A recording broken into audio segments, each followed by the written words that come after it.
in a culture where everyone does what's best for them. And social media has created this phenomenon of not showing up authentically.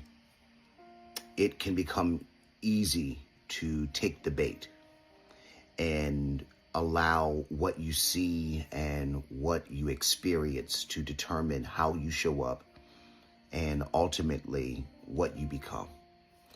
It can become easy to become like the people that hurt you. It can become easy to become like the culture that surrounds you, whether it's on your job, in your family, in your relationships, in your community. It can become easy to assimilate to what you have seen. It can become easy to become a byproduct of circumstances of negativity. It can become easy to become someone who's jaded to the point where you almost don't believe that there's any point in being good, or there's any point in being kind, or there's any point in being chivalrous, there's any point in doing the right thing, because it is very clear that those that are around you in this culture seem as though they're progressing. They're progressing in their negative behaviors. They're progressing in not being truthful and not being honest. They're progressing in ghosting. They're progressing in being hurtful or harmful or tricking or lying or stealing. It seems as though they're being progressive in those actions. It can cause one to become jaded to the point where you feel as though there's no point in continuing to show up, to be kind, to be good, to be loving, to still believe in doing right by people. It can seem as though there is absolutely no point. But the challenge is to not take the bait. You know, there is one thing that both science and religion agree with synonymously. They both agree that you reap what you sow, that what goes up also must come down. If we would believe that with science, we would also have to believe that the first shall become last and the last shall become first. We also have to believe that there are seasons that occur, that there is a season of winter, there's a season of spring, that there is a season of darkness, and then there is a season of light. We would have to also believe that you can be down today, but up tomorrow, that you could be without today, and then you can have tomorrow. The key is what you do in the season where it looks like nothing is happening. What do you do in the season where it seems like your kindness is being taken advantage of? What do you do in the season where it seems as though you have forgiven people that seemingly don't care, or that seemingly do not deserve that forgiveness by all standards of what the current culture says? It can seem as though you, the one that is doing the kindness, doing the forgiveness, doing the loving, doing the showing up correctly, that you're always at a disadvantage. And if you're in between your seasons where your time has not come, it can seem very daunting. It can seem like, why do I keep having to do this? But I want to encourage you that in those moments that it seems like nothing is happening, that's when the real work is being done. If we were to look in modern day culture, and we were to ask anyone who has become successful in any realm of industry or business or relationship, they will all say the same exact thing, that it is not what you see that has caused me to be who I am, but it is the work that happened behind the scenes when no one was paying attention. It is the work that happened behind the scenes that I sowed into the relationship, that I've sown into the business, that I have sown into my craft, that I have sown into the industry, that I've sown into my job. It is the work that no one sees, that no one celebrates. It's the small steps that we take. It is the small things that we do that seem insignificant that actually measure up to be the very things that cause the reward to come in the time when our season has turned. When I think to myself over the years that I have served humanity with positivity, with love, and with goodness, there were seasons that it seemed like it was for absolutely nothing. There were days where there was no one that celebrated me. There was no one that saw me. There was no one that patted me on my back. And it felt as though I was doing a work for naught.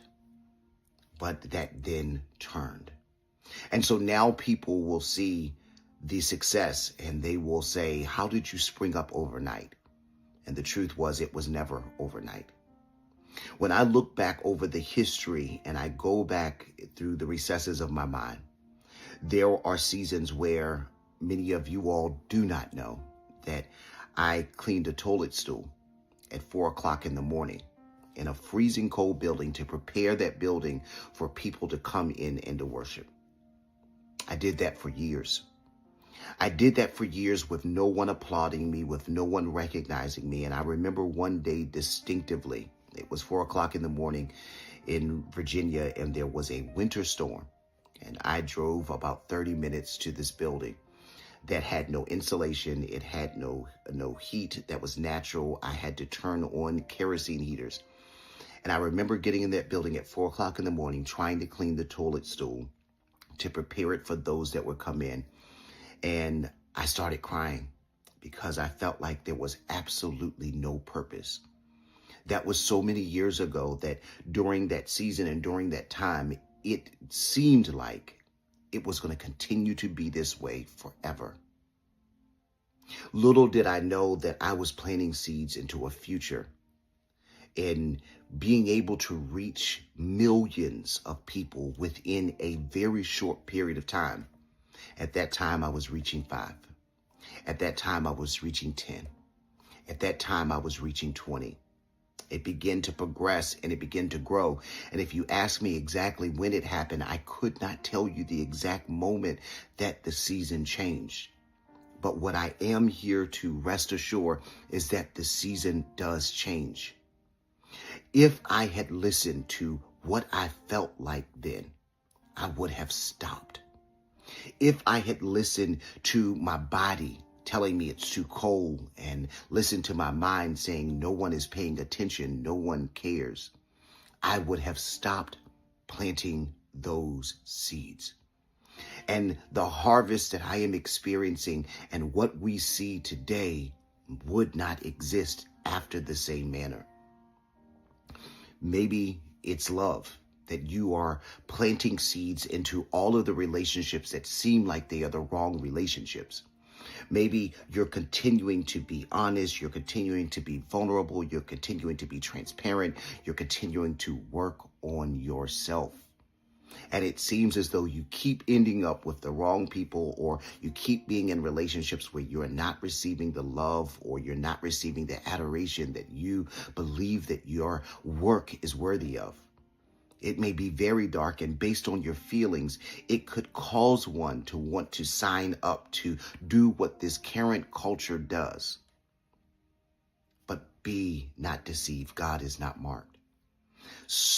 Yet as you have sown, that shall you also reap. That even in the relationships that seemed like they were a waste of time, the truth is you never wasted your time, because those seeds will come back in the right season. And I am very aware that there are some people that will hear this message today, and you may even say, I'm tired of waiting. We all get to the place of being tired of waiting. We all get to the place where we almost want to take the bait and we just want to stop doing it. But the truth is, it's in you, and you could never stop being kind. You could never stop caring, even if you try to pretend that you don't, because there is something inside of you that is ingrained to plant the right seeds, because there is a harvest that's coming for you. There is a love that is coming from you. Even on that job, it may seem like you are giving all that you can. You are going above and beyond. You are doing what no one else is doing. And it seems like everyone else is being promoted all around you. And it seems like strategically you might be being overlooked. But you're not being overlooked. Don't take the seed of signing up for, I don't care, so I'm not going to do it anymore. That seems like the common and the easiest thing for most to do. But the truth is, you can't do it. Just because the light has not come yet doesn't mean that it will not turn on. Just because the spring has not come yet and you're still in your winter, it does not mean that the season will not turn. Just because the table has not flipped around yet, it does not mean that it will not flip around. Science and religion both agree on one simple fact. What goes up must come down. What is planted must come up. What you have done must return back to you. I'm not sure who I am talking to, but I am very sure that there is someone who is listening to me right now. And you're saying that you are tired of always being the one to try. You are tired of always being the one to change. But the truth is, that season really is about you cultivating you to prepare you for what you're getting ready to walk into next. So hold on, my soul. Don't get tired yet. Weeping endures for a night. Joy does come in the morning. Many are the afflictions of the righteous, but they are delivered out of them all. I know that right now it may seem like you're waiting, but they that wait upon the Lord, your strength shall be renewed, and then you will mount up on wings like eagles. You shall run and not get weary. You shall walk and not faint. I know that it seems like you're doing all of this and no one is seeing you. No one is paying attention to you. No one is celebrating you. No one is patting you on your back. But you're just putting your time in. You're just putting the seeds in the ground. Those seeds are going to come back to find you. Maybe it's in your family where you're continuing to do the right things, but they're not treating you so kindly and you almost just want to shut down and just stop. But keep going. Don't take the bait. Don't become like the people that have hurt you. Don't turn into what this culture is trying to demand from you, because there is something so beautiful that's coming to you. But you have to keep going in order to experience it. I'm hoping that today's message has given you a reassurance that good people do receive good things, that good things do happen, that what you do when no one is looking absolutely matters, that how you have been and how you have shown up is going to come back to you. Now, I know when we talk about reaping what you sow, that it has become normal to hear it from a negative context. But the same is true to the positive extent. That if you have been good, if you have been kind, if you have been loving, if you have been faithful, if you have been honest, if you have been vulnerable, while it may seem like it is to the wrong people and places, those seeds have gone in the ground, and absolutely it's going to return back to you in the timing that it is meant to. So hold on. I want to thank each and every one of you for following and for sharing. If you are by chance watching me on Facebook today, there have been some challenges with the account that I have there, where I got locked out of it and I'm not able to get into it the same way. And so very shortly, I'm going to be removing the platform of Facebook, and I'm going to be migrating everything over to YouTube. So if you do follow me, if you do subscribe and follow, I'm going to challenge you today to go over to YouTube so you can continue to receive this same content that I will be posting on a weekly and daily basis. If you follow me on Instagram or on TikTok, thank you for every single one of you that have followed. We just reached over 91,000, and I am amazed on TikTok, and over 100 and some thousand on Instagram, and over 130,000 or 40,000 on TikTok. And I am so glad to be a part of your life and to be a part of your family. And I'm hoping that the moment you see my face come up, that you know that there's going to be something that will be relevant to your current experience. that there may be a change and a shift in your life and in the lives of those that surround you. I want to thank every single one of my partners that on a weekly basis you sow into this person, this ministry that I give to you because you believe in me. And I am praying that each and every one of you, I'm hearing so many amazing things of testimonies and stories that right after you have sown of things that have happened in your life. And so I am praying for you that God would return back to you everything that you have put out and everything that you have sown. That this will be the greatest year of 2025. This will be the greatest year that you have experienced to date. That everything will begin to flow in your favor. If you do not and have not partnered with me, I would ask that you would consider doing so. There is a link somewhere in the bio, and you can always give at any time. But thank you so much for being a part of my community and a part of my family. Don't take the bait. It's getting ready to turn for you. Thanks for watching. I love you. Let's have a wonderful year.